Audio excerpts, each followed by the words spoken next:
Well, hello, everyone. I am so delighted to invite our special guest, Eric Hendrickson, here today with us to share with you his personal story about life with essential tremor. So, Eric, you and I have known each other for a few years now. I know we met when I was up at the Cleveland Clinic in Ohio and did some work together with some advocacy groups. And I'm Yeah. delighted now, as president of the Diann Shaddox Foundation for Essential Tremor, to be able to interview you and so you can share your story. So thank you for being here. Oh, no problem. Thank you for having me. So, Absolutely. Yeah, please tell us a little bit about, yourself and life with ET. yeah. So my name is Eric Hendrickson, and as Diann mentioned, we met in Cleveland. I headed up a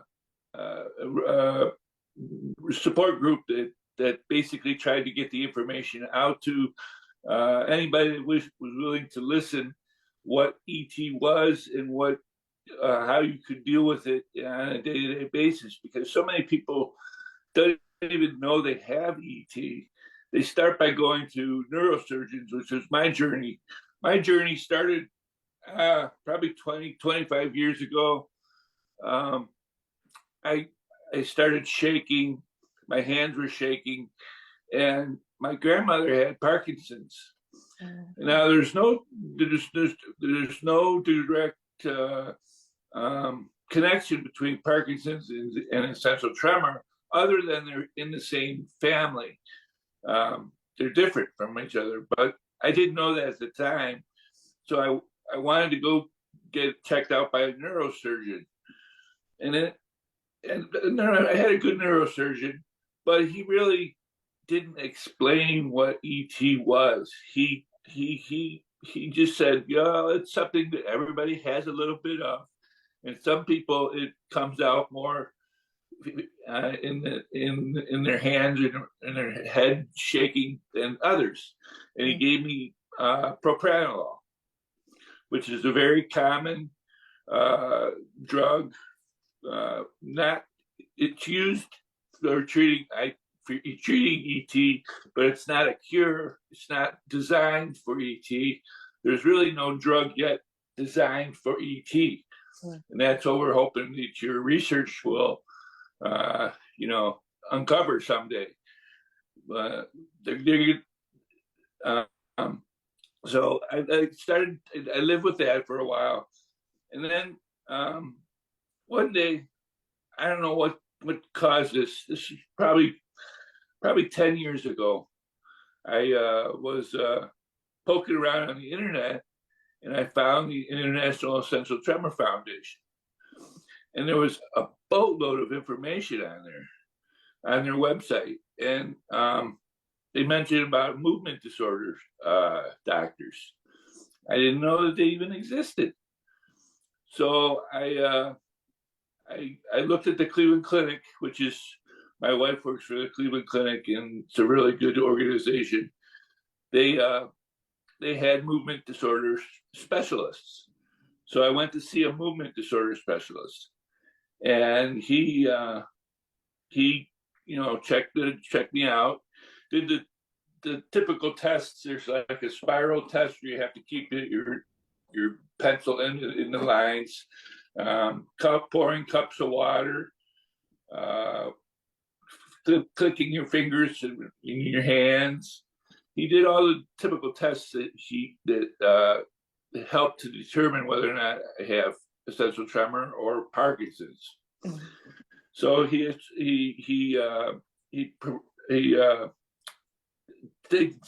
definitely said I had essential tremor, and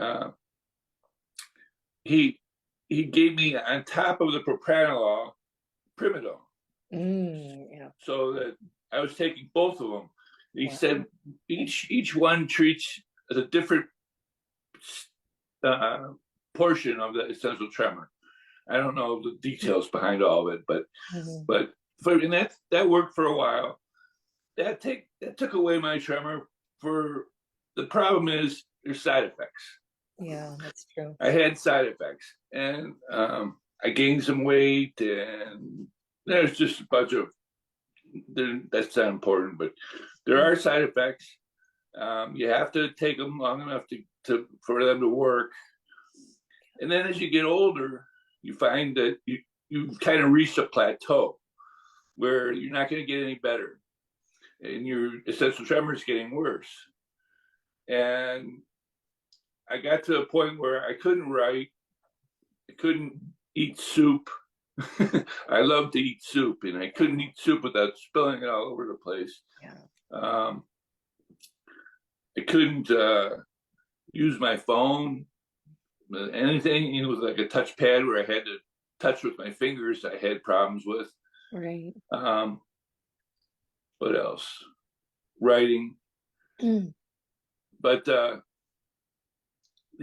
went in again to say, look, what can I do? I heard about DBS through Darlene in Cleveland. She did a presentation on it, which was fantastic. And I decided that was something that I wanted to explore that because I could get off of the medication and wouldn't have the side effects. And I heard so many good things about it that I wanted to at least explore it. And so I went into my movement disorder doctor, and he said, yeah, you're a candidate for it. So they put you through some tests, like before you're approved to take the surgery, you have to take a psychological test where I can't even remember the questions they asked, but it was pretty extensive. Yeah, it's about a half day. Yeah, half day or so. A physical, MRIs, CAT scans. It's quite an ordeal. Yep. You're going to the doctor quite a bit for a couple of months, for several it took over, I want to say it was like over a period of 6 months or over 5 months it took to do the whole journey of the DBS. But when I finally got approved, it was right around COVID. Oh no. So I had the added joy of having to get a COVID test every time I had to go into have a operation or a procedure done. So that was a little bit more of a challenge, and challenge for the doctors and nurses and stuff like that. But once I got scheduled for surgery, I was a little bit scared because the one thing I didn't want to have happen, which I didn't have any control over, is have screws put into my head. I saw in a video the halo that keeps your head still. Yeah. They put screws in your head. Well, I was relieved to find out that they don't do that anymore. And well, it's still done that way in some places. I always frameless really? myself, but yeah, some places still use a frame. Yeah, well, I mean, it is what it is. Yeah. You got to do what you got to do. But the one that I had, they didn't have to. It was frameless. That's great. But as far as the surgery, there were. I can say that the surgeries were very, very. It was very easy. They did it in the three stages. They did my right, my left, and then they put the battery in at last. And then even after the battery's in, you have to wait another 4 weeks before they turn it on and get it tweaked to where it's helping you. Right. The first surgery, I was like, oh, what's going on?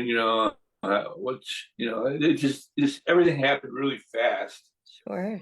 They put you on. They gave you the IV when you went in, so that they could give you your medicine. I think they use propofol Yeah, for usually that's putting one you of the out. medicines that's sometimes used. Yeah. Yeah, and they said once they put that in me, I was out. Yeah. And the next thing I was waking up and I had a bandage on my head.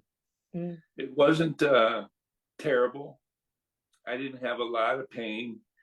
Um, I don't know if I'm pain. Just have a high tolerance for pain, or just there wasn't a lot of pain there. I had to take some ibuprofen when I got back to my house when I finally got released. Yeah. The first two surgeries, you're overnight. They keep you overnight. So after the first surgery, I stayed overnight, and then the next day I got to go home as long as everything was okay, which everything was. Good.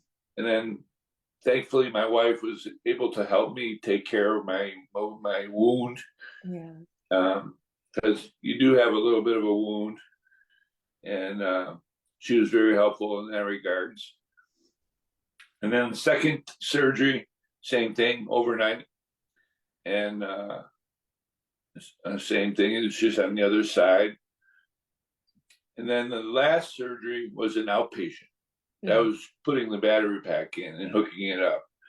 And what the funny thing is, it wasn't funny, but that was the one that hurt the most. Yeah, that one's a little painful because we have to get the leads from up here down to just above the collarbone. So Yeah. you don't want to know the details of how we do that. No, I'm sure I don't. Some days I think I feel them, but I don't know. I could be wrong, but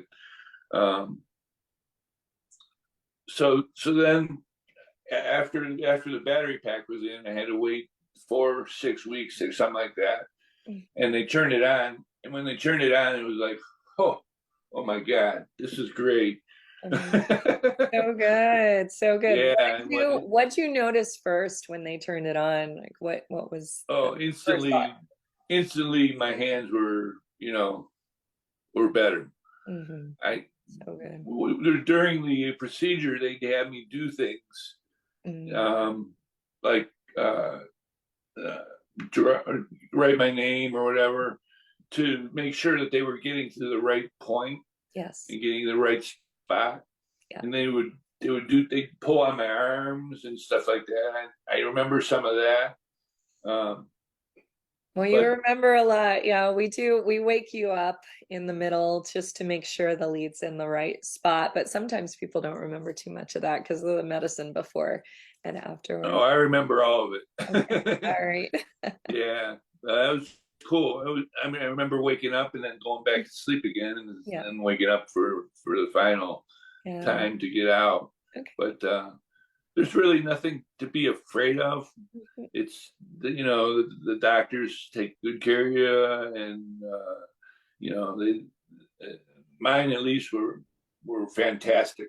I don't know what it's like in other surgeries, where I think in other surgeries they do the whole thing all at one time. I couldn't imagine that happening.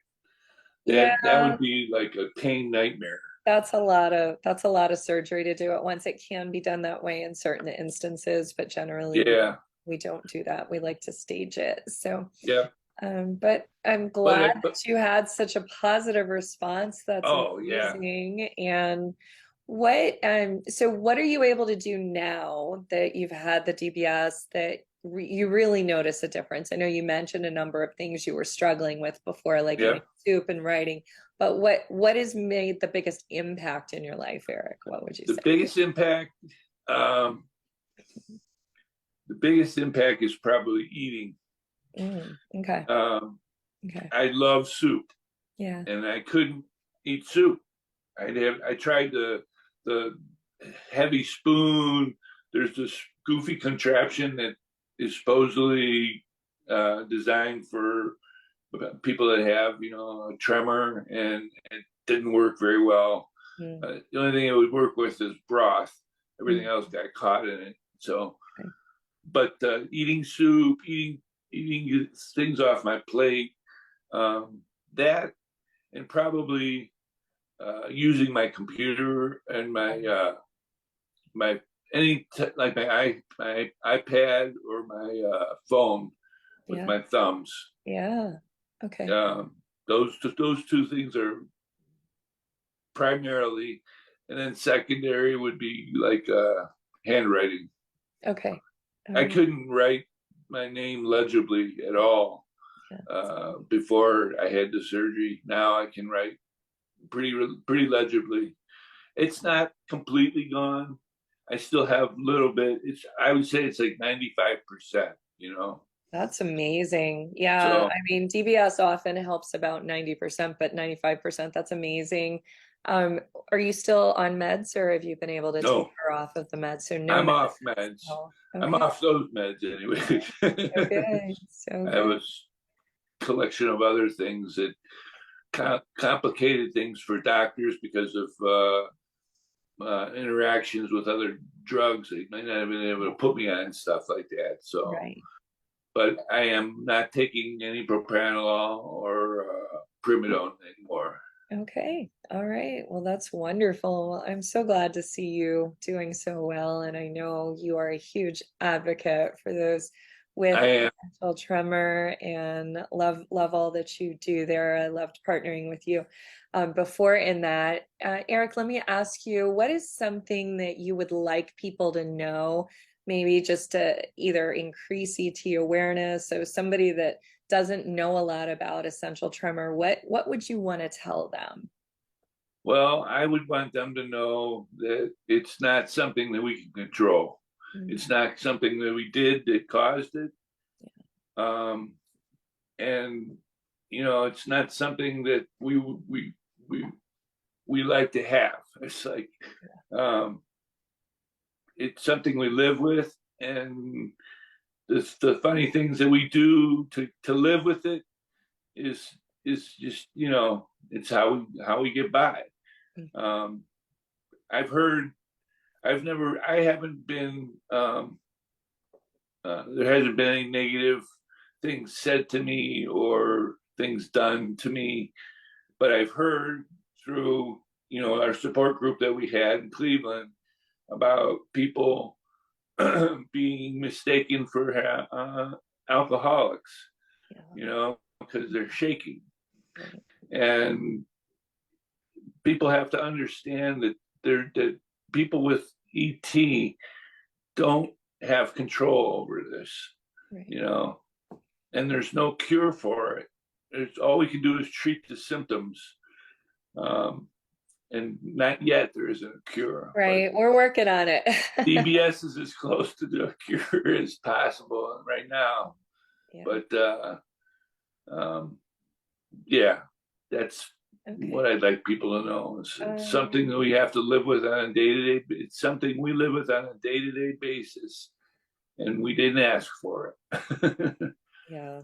Well, Eric, thank you so much for taking your time and sharing your story. I know it's encouraging for a lot of people to know that there is some hope. And even though DBS is not for everyone, it can be helpful for some people. So there are some alternatives, folks. We do want you to know that right now. And we are working very hard to really get the message out even more so that we can increase the research that's being done for both treatments and to find a cure. So, Eric, again, thank you so much for being here. It's been a delight talking to you today.